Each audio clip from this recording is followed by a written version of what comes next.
Hey guys, how's it going? Hope you're doing well. Man, I can't get over that view. That's crazy. I'm just out exploring in the truck, seeing how far up I can get before I start hitting the snow line. It's obviously still well up in the mountains, but I'm actually pretty far up. I made it up several switchbacks before I'm starting to hit patches of snow that are either in the shade or on the shady side of the hill. But I just wanted to take this moment to do a trail tip video for you guys. This is vehicle based, and I went over a little bit, some of it, on one of my four-wheeler trail tip videos, and it kind of is the same thing, a little bit different for obviously a larger vehicle like a pickup or something like that. So let's just jump right into it. As you can see behind me, I came up this road, the truck's parked behind the camera at a switchback. So trail tip number one in this video is you never want to climb up something that you don't know where the next turnaround is. So that seems kind of redundant, I know, but hear me out. So I've been on this road before. So as I'm climbing up, I knew that there was a switchback, and with the four-wheel drive as well as the G80 in the rear end of the truck, I was able to get through this patch of snow, and there was a couple of deep spots around the curve.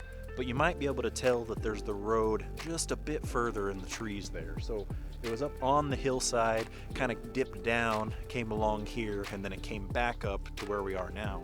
As I'm going around the curve up there, and I was keeping an eye ahead as well as watching where I was, you never want to climb something that, one, can narrow up so it's too narrow for your truck, your vehicle, whatever you're in, and then also you don't want to climb up something that you might lose traction on, because obviously that's dangerous. So two parts to that, right? Okay, so first part, you never want to climb up something that you don't know where the next turnaround is and it gets narrow. So around here there's tons of fire service roads, logging roads, there's switchbacks literally all over the place. So I knew I'd been on this road, I knew there was a switchback up here, so I'd be able to turn around if I needed to. But if you're going up an area you've never been before, trail you've been on, road, whatever it is, if you get to a point and you're not sure where the turnaround is or where it opens up, it could get either too narrow for your vehicle, you don't want to damage your vehicle, but also you do not want to back down a section that is narrow for you to keep going forward to turn around, and that's when a lot of times you can get into a bind.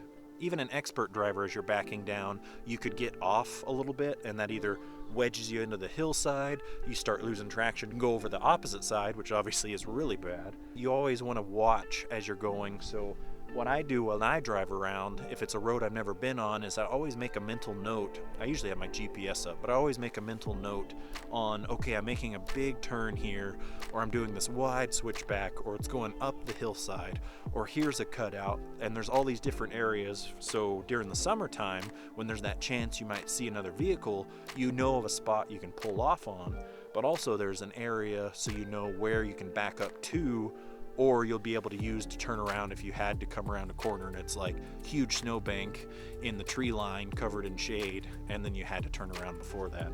And the second part of that is, guys, so as you're climbing up something, you want to always maintain traction.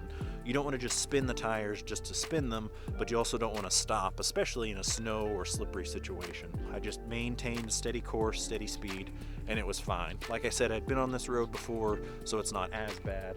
If you're out exploring by yourself, you can get into some bad situations by trying to spin the tires and not get stuck. You can actually get stuck in those ways. Totally different parts of the country, different driving areas, but where I am, this is what works for me. So that's it for trail tip number one. It's kind of a two-sided coin. Don't climb up something if you don't know where the next turnaround is, because it could get you in a bind, as well as maintain momentum and traction as you're climbing, to where you can always go down, but when you're climbing up something, you don't want to stop on the hill and lose traction. On to part two. So second part, or the trail tip number two for this video, it does piggyback kind of what I was talking about for the first part of the trail tip as far as going up somewhere. If you're going to an area you don't know, even if you can look at satellite imagery or you have a GPS or something like that, you always want to be cautious of where you're going and what your surroundings and weather is like. So right now, as you can see, I've got really low clouds as you start climbing up, as well as the snow line that you could see in the other part of the video. And so I know at the switchback that I'm stopped at now, I know this road will go back into this valley, and then it switchbacks again and it comes back out. But the thing is, you're going into the tree line, you're going into where the sun's not shining. Even if there wasn't cloud cover, it's on the shady side. So you're gonna come into more snow unless you've been up there before, or if you're traveling with someone else. There's no point in going down this way because I know it's a ways until the next switchback, and I'm just gonna be going right into more and more snow as I'm climbing further and further up. So the second part of the trail tip is just be extra cautious of your surroundings and your weather and where you're going. I know that sounds kind of funny.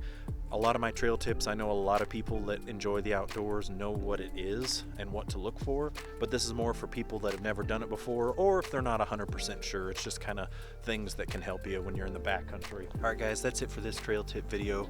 If you like what you see, like and subscribe, comment down below. I love hearing from you guys. They'll comment on what works for them, or people will ask questions on my trail tip videos, so feel free to drop a question down below, and a lot of times I'll put them into the next trail tip video.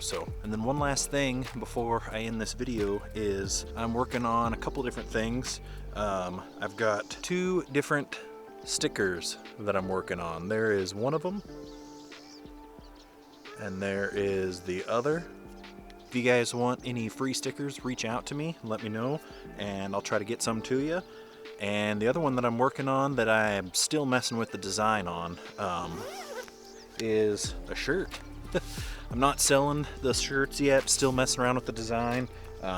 Obviously there's tons of different ways you could do it, but anyway, that's it for this video, guys. We'll catch you guys on the next one, and like the stickers say, get out there and explore.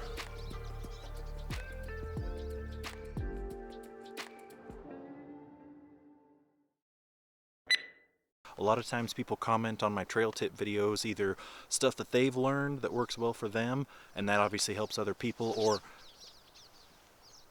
wow, those birds are crazy.